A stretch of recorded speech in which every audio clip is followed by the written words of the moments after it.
अस्सलाम वालेकुम। As education academy के एक नए वीडियो में फिर से आपका इस्तेमाल है। आज हम इस वीडियो में क्लास 10 मैथमेटिक्स उर्दू मीडियम के दूसरे सबक यानी सेट्स के दो कॉन्सेप्ट को सीखेंगे। एक तो हमारा कॉन्सेप्ट है एम्प्टी सेट और एक है हमारा आफाकी और तहत सेट के बारे में सीखेंगे। अब यहाँ पर देखिए एम्प्टी सेट होता क्या है।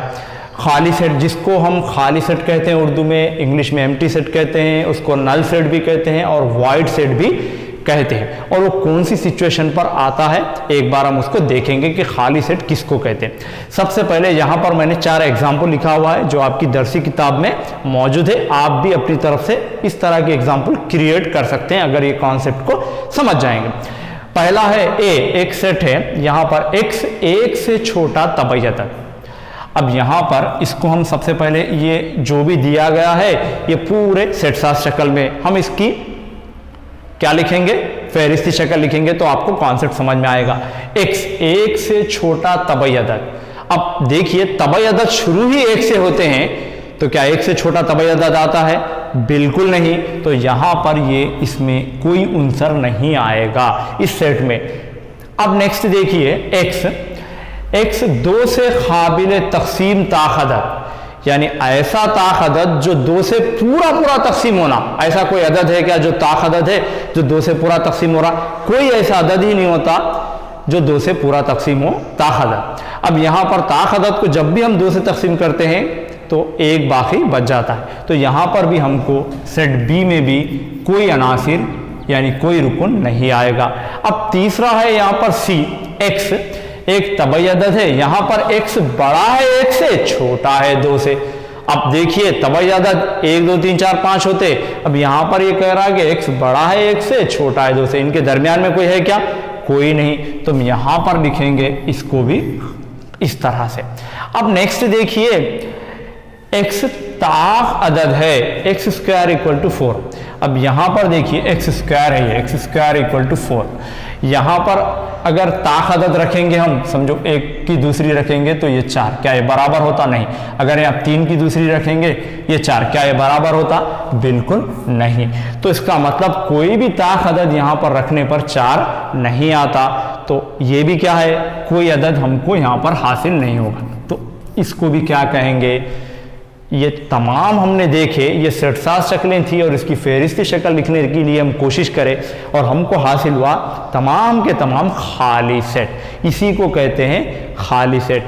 अब खाली सेट को एक सिंबल यानी इस तरह के, ये फाई कहते हैं इसको, इसकी मदद से जाहिर किया जाता। हम इसको कहेंगे ये आपका खाली सेट है। इसको हम एक सिंबल से जाहिर करते हैं जिसको हम फाई कहते हैं। फाई इक्वल टू इस तरह एम्प्टी आपको लिखना होगा। अब देखिए आप इस तरह मत सोचिए और मैं आपको 2-3 चीजें यहां पर समझा देता हूं। अब यहां पर है फाई इक्वल टू एम्प्टी इस तरह और फाई इक्वल टू 0 यहां पर, और एक लिखता हूं मैं। देखिए अब इन तीनों में कौन सा खाली सेट है? ये खाली सेट है, बिल्कुल इसमें कुछ नहीं है। अब आप यहां पर सोचेंगे कि ये सिफर है सर तो खाली ही होगा। सिफर यहां पर, ये सिफर एक उनसर है इस सेट का, तो हम इसको खाली सेट नहीं कह सकते। तो यहां पर ये खाली सेट नहीं है। अब यहाँ पर फाई है इक्वल टू, इसमें आपको बीच में फाई आया तो आप कहेंगे कि सर या लेकिन यहाँ पर ये सेट का एक उनसर हो गया। खाली सेट का मतलब ये होता है कि उसमें कोई उनसर मौजूद ही नहीं रहना, तो ये आपका खाली सेट नहीं है। तो आपको एक कॉन्सेप्ट को याद रखना है, सिफर को भी खाली सेट में शुमार हम नहीं कर सकते। सिफर भी एक उनसर है। जब ये पूरी ब्रैकेट खाली हो जाती है तो उसको कहेंगे खाली सेट। तो खाली सेट को हम 2 अलामतों से जाहिर करते हैं। एक तो होता है ये फाई, या हम ये इस तरह की ब्रैकेट जिसमें कोई आंसर मौजूद ना हो उससे जाहिर करते हैं। अब है हमारा नेक्स्ट कॉन्सेप्ट आफाकी सेट और तहत सेट, जिसको हम यूनिवर्सल सेट और सबसेट कहते हैं। अब यहाँ पर आफाकी सेट और सबसेट के कॉन्सेप्ट को इस वीडियो में आप पूरी तरह समझ जाएंगे। अब देखिए जैसे कि हमने सेट के फर्स्ट वीडियो में भी आपको बताया था, ये अगर दांतों का एक सेट है, दांत का सेट, तो यहाँ पर हम क्या क्या आ सकते हैं दांत में?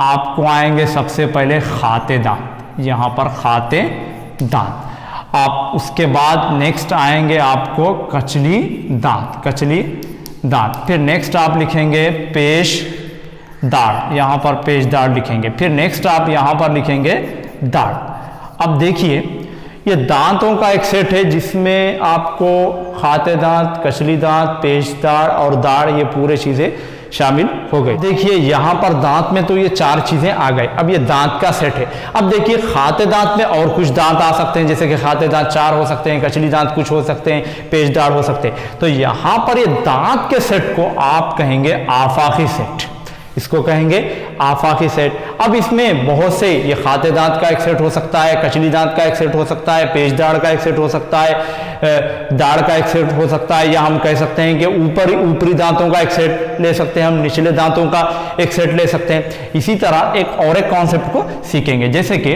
मैं एक अदद यहाँ पर एक तबई आदाद है, जैसे कि तबई आदाद का सेट 1 2 3 4 इस तरह से शुरू होता है और लामहदूद जारी रहता है। और आपको यहाँ पर सही आदाद है और आपको मुकम्मिल आदाद, मुकम्मिल आदाद का सेट 0 से शुरू होता है, 1 2 3 इस तरह ये एक जारी रहता है। अब यहाँ पर ये सही आदाद, जैसे कि ये आपको -2 -1 यहाँ पर 0 1 2 इस तरह ये इधर प्लस वाले और इधर माइनस वाले ये दोनों जानिब लामहदूद जारी रहता है। तो यहाँ पर अब देखिए NWZ और इसके बाद जो आता है वो होता है नातिक अदद का सेट। उसके बाद इन तमाम को मिलाकर हम कहते हैं रियल नंबर्स, जिसमें रियल नंबर्स में क्या क्या चीज़ें होती है, तबई आदाद होते हैं, मुकम्मिल आदाद होते हैं, सही आदाद होते हैं, और ये कौन से आदाद है, रेशनल नंबर्स यानी नातिक आदाद। ये तमाम आदाद को मिलाकर हम रियल नंबर कहते हैं। तो यहाँ पर अब मैं इस तरह लिखूं कि n, ये n है और इसके ऊपर अगर हम ये लिख दिए तो ये w है, और इसके ऊपर हम लिखें तो ये z है, और इसके ऊपर हम लिखें तो ये q है, और इन तमाम का ये r है। मतलब रियल नंबर में ये तमाम लोग आ गए और इसमें ये तीनों आ गए, z में ये दोनों आ गए और w में n आ गया। तो इसका मतलब ये जो r है इसको हम कहेंगे आफाकी सेट। किसके लिए, ये इतनों के लिए ये आफाकी सेट कहलाता है। यहाँ पर जैसे दांत का सेट, ये तमाम मुख्तलिफ दांतों के लिए आफाकी सेट। आफाकी सेट का मतलब होता है तमाम के लिए, यानी पूरा वहाँ पर मुकम्मिल हो जाता है, वो है आपको आफाकी सेट। अब आफाकी सेट को ये सिंबल से जाहिर किया जाता है। यहाँ पर देखिए ये सिंबल है जिसको हम म्यू कहते हैं, जिसको हम म्यू कहते हैं, इसको आफाकी सेट को जाहिर करने के लिए, आफाकी सेट को जाहिर करने के लिए इस सिंबल का इस्तेमाल किया जाता है। यहाँ पर रियल नंबर एक आफाकी सेट है, किसके लिए, तमाम उसमें वहाँ पर आ गए। यहाँ पर दांतों का सेट एक आफाकी सेट है जिसमें मुख्तलिफ किस्म के दांत आ गए।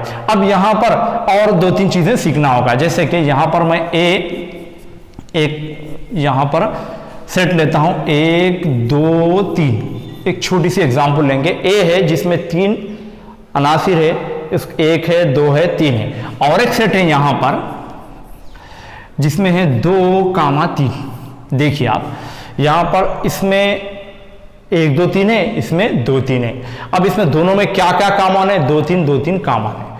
अब यहाँ पर बी के तमाम अनासिर देखिए 2 और 3, यानी बी के यहाँ पर तमाम मतलब 2 अनासिर है वो ए में मौजूद है। बी के तमाम अनासिर ए में मौजूद है, तो हम यहाँ पर इसको कहेंगे बी तहत सेट है ए का। ये जो अलामत है इसको कहेंगे तहत सेट, इसको कहेंगे तहत सेट, यानी बी तहत सेट है ए का। मतलब इसका मतलब तहत का मतलब क्या होता है, यानी बी के तमाम अनासिर ए में मौजूद है। अगर हम उसको उल्टा भी कह सकते हैं, जैसे कि ए सुपर सेट है बी का, इसको हम किस तरह लिखना होगा, ए इसको ये सिंबल को जैसे कि ये उधर था अब इसको इधर रिवर्स कर दिए, यहां पर इस तरह भी हम लिखते हैं, यानी ए सुपर सेट है बी का। तो हम यहां पर सिर्फ कॉन्सेप्ट सीखेंगे तहत सेट का। और एक एग्जांपल आपको देता हूं, जैसे कि मैं एक एग्जांपल लेता हूं, B equal to A comma B comma C comma D, और यहाँ पर सी एक और एक सेट लेता हूँ जिसमें लेता हूँ मैं ए कामा सी। अभी देखिए यहाँ पर ए में है, सॉरी बी में है ए बी सी डी, और सी में है ए कामा सी।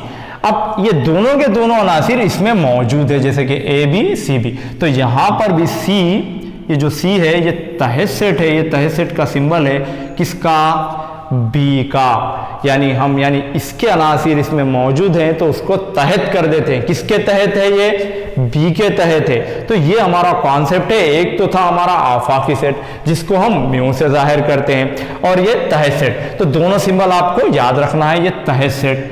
अब अगर तहत सेट नहीं है बोलकर कहना है तो आपको सीधा यहाँ पर इस तरह की लाइन डाल देना है। तो हम कह सकते हैं कि तहत सेट नहीं है, इसका मतलब है तहत सेट है, इसका मतलब है तहत सेट नहीं है। यहां पर हम तहत सेट को समझने के लिए इनका भी इस्तेमाल कर सकते हैं, जैसे कि एन यानी तबई अदद के तमाम अनासिर इसमें मौजूद होते हैं, क्योंकि इसमें सिफर ही एक्स्ट्रा होता है। तो हम यहां लिख सकते हैं एन तहत सेट है डब्ल्यू का। अब यहां पर W के तमाम अनासिर Z में मौजूद है, तो हम इसको इस तरह भी लिख सकते हैं, यानी W तहत सेट है Z का, और ये जो Z के तमाम अनासिर है वो यानी नातिक अदद में मौजूद होते हैं, तो हम इस तरह लिख सकते हैं Z तहत सेट है Q का। इस तरह भी हम लिख सकते हैं। अब यहां पर आप एक एग्जाम्पल देखेंगे जिसकी मदद से आपको और क्लियर हो जाएगा कि कौन किसका तहत सेट होता है, खाली सेट भी क्या किसी का तहत सेट होता है, उसको देखेंगे। चलिए अब हम इस एग्जाम्पल की मदद से तहत सेट और तहत सेट नहीं है को कॉन्सेप्ट को और अच्छी तरह समझेंगे।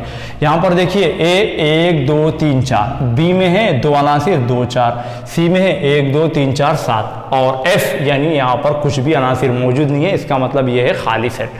अब खाली जगहों को अलामत तहत सेट या तहत सेट नहीं है से पूर्ण कीजिए। अब देखिए ए बी का क्या है, मतलब ए यहाँ पर ए में इतने अरकान हैं और बी में इतने, क्या ए के तमाम अरकान बी में मौजूद है क्या, नहीं है, इसलिए हम ये लिखेंगे तहत सेट नहीं है। अभी नेक्स्ट है आपका सेकंड सी ए का क्या है, यहां पर है सी में 1 2 3 4 7 और ए में है 1 2 3 4, क्या सी के तमाम अनासिर ए में मौजूद है, नहीं है, इसलिए हम इसको लिखेंगे तहत सेट नहीं। नेक्स्ट है बी ए। अब यहां पर बी के तमाम अनासिर बिल्कुल यहां पर ए में मौजूद है, जैसे कि यहां पर 2 4 है, ये 2 के 4 मौजूद है, तो हम यहां पर लिखेंगे बी तहत सेट है ए का। नेक्स्ट है हमारा ए डैश सी। अब क्या ए के तमाम अनासिर सी में मौजूद है, बिल्कुल 1 2 3 4 है, यहां पर भी 1 2 3 4 मौजूद है, तो यहां पर हम लिखेंगे ए तहत सेट है सी का। फिर नेक्स्ट है बी सी का क्या है, यहां पर देखिए बी में है 2 4 और सी में है 1 2 3 4 7, तो बी के जो 2 भी अराकीन है यहां पर मौजूद है, इसलिए हम यहां पर लिखेंगे तहत सेट है। अब लास्ट में ये फाई दिया हुआ है, एफ यहां पर एफ भी देता तो कोई प्रॉब्लम नहीं होती, एफ का मतलब होता है यहां पर दिया है एम्प्टी सेट का मतलब होता है फाई। अब यहां पर यानी खाली सेट बी का क्या है, तो आपको एक चीज याद रखना होगा, खाली सेट हमेशा हर सेट का तहत सेट होता है, इसको आप याद रख लीजिए। खाली सेट बी का भी तहत सेट है, ए का भी है, सी का भी है, तमाम का तहत सेट होता है। उम्मीद है कि आपको ये पूरा वीडियो पसंद आया होगा।